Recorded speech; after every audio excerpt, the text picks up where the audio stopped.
Hello and welcome back to the channel. Today I'm going to talk about my 10 favorite Penguin classics. It was quite hard to narrow this down, and of course many of my favorite books are in other editions. What are your favorite Penguin classics? Please do let me know. But without further ado, let's dive into my 10 favorite Penguin classics. Charles Dickens, David Copperfield. Now, I have lots of other Dickens in other editions, but I'm really happy to have this one in Penguin Classics. This is supposedly the most closely aligned with Dickens's own childhood experiences, and it's got a real sharp sadness to it, but it's also funny and very strewn with memorable characters. Shudderingly creepy Uriah Heep. I mean, once you read that character, he's just like burned into your consciousness. Sometimes you wake up in the night and get this like gleaming yellowish eyeball of Uriah Heep haunting you. It's very moving. The eponymous character, David, you really root for him. You follow his vicissitudes with such deep desire to see him escape his suffering and succeed. And even though it's a big, chunky, 900 pages, it's just beautiful, and you really live in these pages. Vladimir Nabokov, Speak Memory. Yeah, this is Nabokov's memoir of his early childhood, his formative years. Growing up in Russia, he was part of the Russian aristocracy. His father was a influential political figure. He was what you would in today's terms call an oligarch. I mean, he had an enormous estate and servants. When the Russian Revolution of 1917 came, the Nabokov family woke up in the middle of the night, and there were peasants with pitchforks outside, and they had to flee. They fled to Berlin. Their father was assassinated in Berlin. This Speak Memory sort of covers really the earlier childhood years of Nabokov, and it's quite a groundbreaking memoir. It is very evocative, very musical, and it's just shimmering with exquisite detail and poignancy, and it's this kind of glowing cocoon of this lost world. He went from basically, being born with a silver spoon in his mouth to being an unwanted refugee in Berlin in a very horrible and dangerous time to be in Germany, especially because Vladimir Nabokov ended up marrying Vera, who was Jewish Russian. And of course, as many of you probably know, they had to flee to America.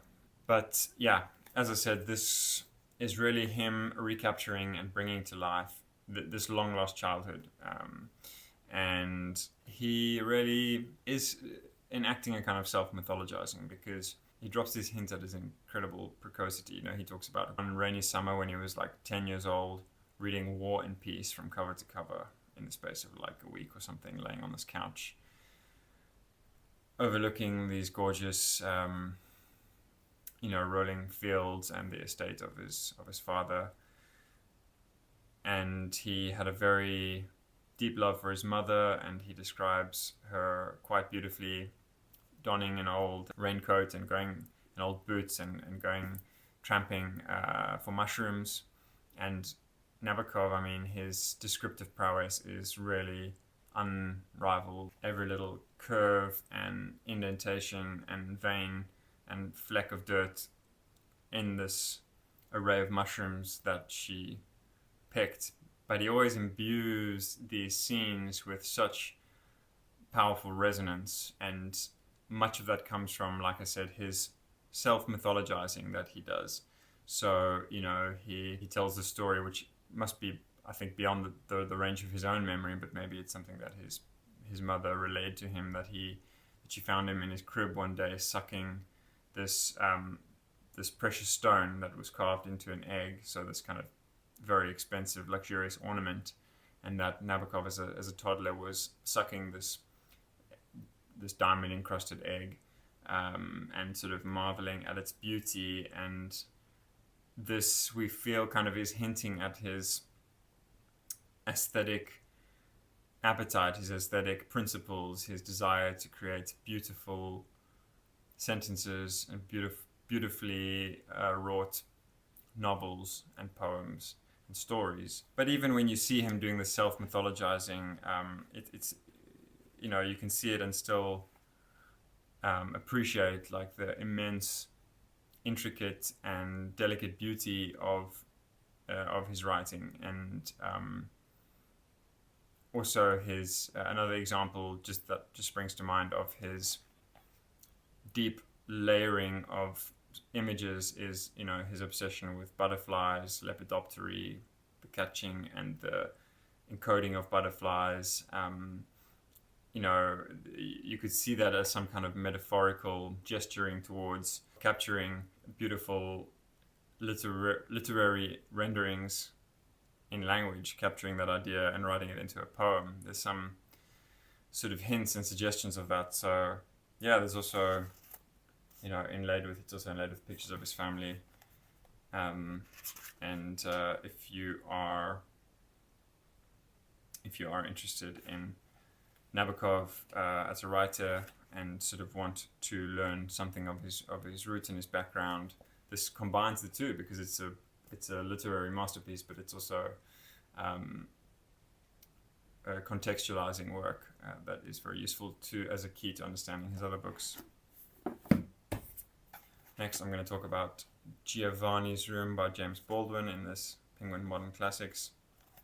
So, like Nabokov, Baldwin is a writer who I sort of wanted to and have immersed myself in. And if a writer interests you, if a writer resonates with you, if a writer helps you to unlock aspects of your own experience of reality that you didn't quite have the words for, then I would encourage you to get your hands on everything they've ever written and pore over it, because you see patterns start to emerge, and that helps you to gain a deeper appreciation of their work and their methods, and that can then influence your own creative output if you're a writer or an artist, or even just in the way that you go about living your life. So Baldwin is one of those for me.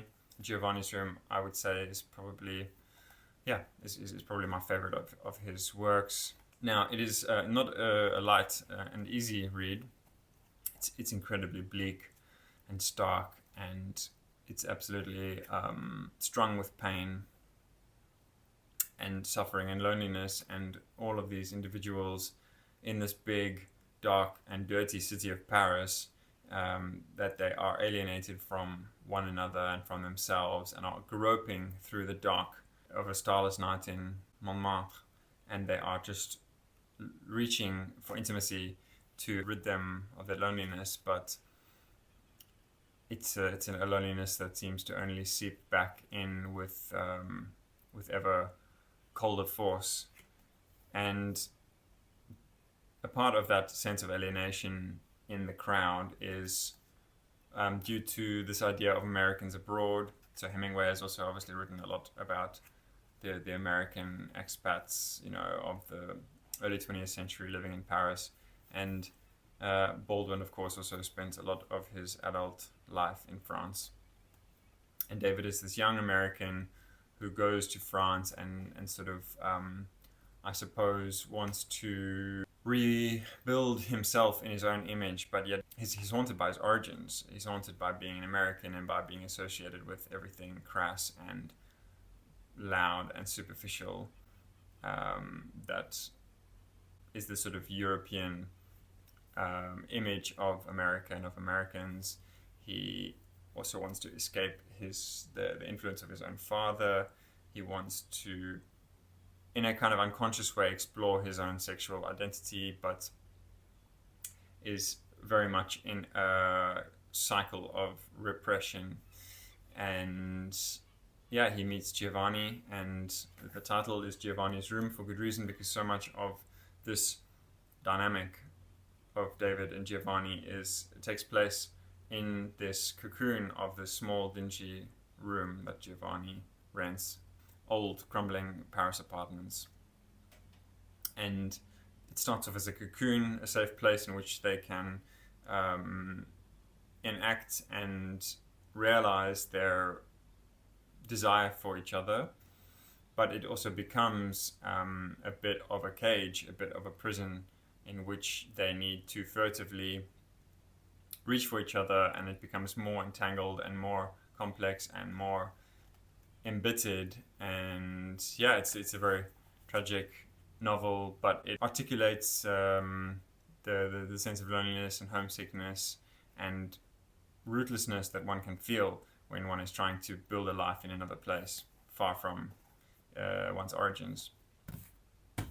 Next, I've got another Penguin Modern Classics, and this is Thomas Tranströmer, The Half-Finished Heaven, selected poems. Now, I discussed Tranströmer in my first video on the Nobel Prize winners. Tranströmer was a Swedish poet, and even though he won the Nobel Prize, I don't think that he's very widely read in the English-speaking world of literature. So I was very happy to see that Penguin brought out this selection. This one is translated by Robert Bly, who was a very accomplished poet in his own right, and I discussed in the Nobel Prize video actually the collected works of Tranströmer, translated by Robin Fulton and published by Blood Axe Books, I think. Yes, maybe someone who's Swedish can tell me what contemporary Swedes think of Tranströmer. But yeah, this is a really beautiful translation. I was thinking, since I've already talked about Tranströmer's work in that other video, I would just read you an excerpt. Here's this poem called Vermeer, in which it's kind of a ekphrastic poem. He is obviously looking at a painting of Vermeer's and then sort of transcribing it lyrically and slantedly into his own sort of Tranströmer vision of the world and reality. And this is just the last part of this poem. The ears experience a buzz, perhaps its depth, or perhaps height. It's the pressure from the other side of the wall, the pressure that makes each fact float and makes the brushstroke firm. Passing through the walls hurts human beings. They get sick from it. But we have no choice. It's all one world. Now to the walls. The walls are a part of you. One either knows that or one doesn't, but it's the same for everyone, except for small children. There aren't any walls for them. The airy sky has taken its place, leaning against the wall. It is like a prayer to what is empty. And what is empty turns its face to us and whispers, I am not empty, I am open. And what is empty turns its face to us and whispers, I am not empty, I am open. That, for me, is quite representative of Tranströmer's subtle force. I say subtle because his sentences have a kind of rustle to them. They're like rustling, they're like wind, in the sense that there's something almost intangible about them, almost beyond the realm of language. Quiet, but like wind is transparent. You can't really grasp a hold of it, but yet it's like it can be a force that knocks you off your feet. And I find that Tranströmer is like a zephyr or a breeze that sort of cools you and soothes you, but then at the same time can just launch into gale force strength and just absolutely knock you off your feet. Next is this gorgeous Penguin Classics of Russian short stories, from Pushkin to Buida. It is an anthology. Beautiful cover there, as you can see, which is from actually one of the writers in this book, Zamyatin. There's really like a whole bunch of really, really good Russian writers in here. So Pushkin, Lermontov, Gogol, Turgenev, Dostoevsky, Tolstoy, Chekhov, Mikhail Bulgakov, Babel, Solzhenitsyn, and yeah, quite a few others that are maybe less known, like Teffy. But actually, Nabokov is not included in here, and I think it was because they had trouble with Nabokov's estate, like trouble to get like the intellectual rights to include him in this, which seems a real pity because yeah, for me, even though he's this very like Anglo-inflected Russian, he's just one of the greatest of all time. So it's a really incredible collection. There is a story here called Quadraturin by Sigismund Dominikovich Kryzhanovsky. I'm absolutely butchering that. So that is who this story is by. It's called Quadraturin, and it is a very, very rattling, disturbing, spooky story of a man who is offered this special substance that can just multiply material objects, thereby, potentially, hypothetically making one very, very wealthy, because you could multiply your banknotes or your coins, or you could multiply your cattle or your bottles of expensive wine or whatever, But then things go really wrong, and this guy spills this liquid in a small dark room at night and can't find the light switch, and the room just expands in all directions endlessly, and it's just lost in the dark. Terrifying, very psychoanalytic. But yeah, next, Kingsley Amis, Lucky Jim. What an absolute riot. It's the original campus novel, and for anyone who works in academia or has worked in academia or has recently, been studying,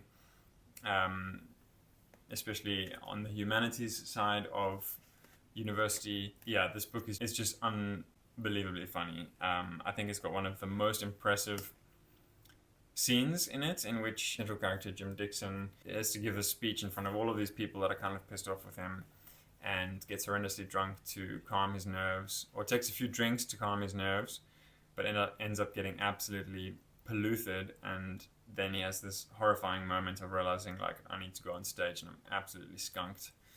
And it's just so funny and so well written. And yeah, this Dixon, he's a very funny character because he's a medievalist, but he's not actually interested in medieval scholarship. He just needed to choose something, which I think we can all relate to, especially in these times with the pressure to find your career and stuff and decide what you want to do at a young age. So he's like, oh, well, I did alright on the medieval history exam, in my final year of school, so I best just follow that route. And sort of through some serendipity, he kind of stumbles into this very uninspired career in a provincial, backwater university, dealing with all of these pompous colleagues and sort of nutty professors. And the humor is so good because of this discrepancy that Amis sets up between Dixon's thoughts, what he's actually thinking about these people, and then his sanguine Englishness, his need to be polite and to kind of just always avoid confrontation. And so he kind of acquiesces, white-knuckled, to doing absurd things like this lecture. Now this one I'm going to not do a huge amount of rambling over. Virginia Woolf, Mrs. Dalloway in Penguin Modern Classics. I'm not going to go on and on about it because I've talked about Virginia Woolf a lot on my channel already. There's a whole video dedicated to her, in which I revisit all of the Virginia Woolf books that I had on my shelves at that point in time, and it was a lot of fun making that video, so do check it out if you're a Woolfian like myself. Mrs. Dalloway is just astonishing in its far-ranging psychogeography.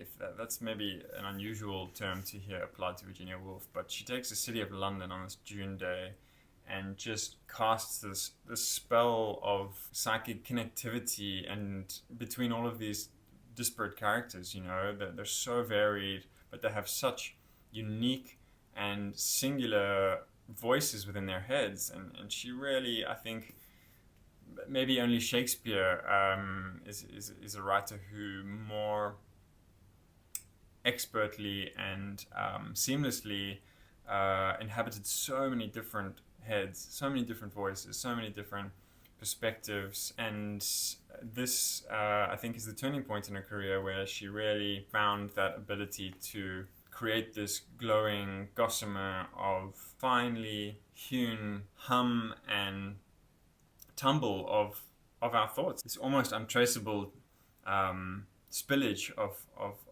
raw thought. Woolf actually sort of like brings that down onto the level of the sentence. And next is going way back in time, Aristotle's Poetics in this old Penguin classic. And this is our first work of criticism that we have, and Aristotle just ranges over all of the ancient Greek tragedies and comedies and assembles a set of principles that are so timeless because they still apply to drama and to narrative today. And he talks about the way that if you want to create a good narrative, a good plot, you need to create a kind of rhythm in which the characters undergo challenges, and then we have resolutions, and then the kind of ebb and flow of the action generates pity and sympathy, but then also humor and also frustration and even fear. And why this is so powerful, because as Aristotle says, everything that we learn in the early stages of our lives that forms the foundation of who we are and how we move through society is something that we learn through imitation, and so do other animals. And that's also why to sit and watch a dramatic production, to see people acting, is also a form of imitation. And there's this interesting paradox how something can be an act of imitation, but yet it can have such a real meaningfulness for us, and we have this sense of catharsis in which we feel along with the characters, but then we, at the end of the day, get out of our seats and go home, and we realize, oh gosh, you know, I was not the Hunchback of Notre Dame, but what a painful thing it is to be ostracized and treated like an outcast. And that's why I think that if you don't engage with art through literature or through film or through music or through whatever other medium, I think that you, where do you get your catharsis from? That's a question. I've got two more here. I'm going to go through them quite quickly. Sam Salvon's The Lonely Londoners in the Penguin Modern Classics. It's a short novel. It's so funny and infuriating and beautifully captures this particular time in London in the 1950s with this group of men who had come over from the West Indies to work, and they just deal with just so much assholery and discrimination, but it's so heartening to see how they find humor and make friends and how they survive in London at this time. The musical rhythm of the voice of the narrator in this incredible book that raises all of these questions about otherness and belonging. Again, the theme's coming up: belonging, being far from home, trying to find a new home, trying to find a new identity, dealing with adversity, and finding humor and joy in amongst all of that. You can't go wrong. And then lastly, Eric Linklater's Poet's Pub. Now, I talked about this book in my Penguin series, reading the first 3,000 penguins, because this was penguin number 3. So I actually have this book in this in the beautiful color-coded Penguin series, but I also have it in this Penguin Classics edition, and it's it's hilarious and it's quirky, and it's about this very clumsy and kind of buffoonish Scottish poet named Saturday Keith. What a name. What a man. And he sort of stumbles into this job as the kind of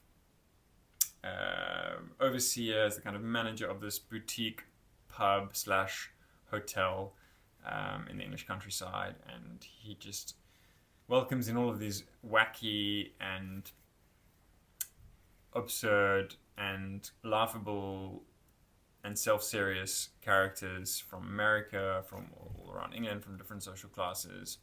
And it's just a wonderful jumble of color and poetry and hilarity, and it's also quite intriguing. I mean, some things go wrong, and there's like this car chase involving a charabanc. Now that was like this really weird, clumsy old car that looked like, in my mind, I've never seen a picture of one, but to me it looked like if Franz Kafka's Beetle from the Metamorphosis was swollen with steroids and was equipped with wheels. It's this big, bulging, weirdly shaped and cumbersome bus of sorts. And yeah, there's a high-speed chase involving a charabanc, which is just very, very well done and very funny. And get your hands on this Flapjack, this tasty, sugary, giddy, lyrical masterpiece. I'm going to leave it there. Thanks very much for watching. What are your favorite Penguin classics? Please do let me know. And yeah, have you read any of these? What did you think of them? Please do tell me and share your journey through the Penguin classics with me too. Thanks so much, guys, and see you all soon.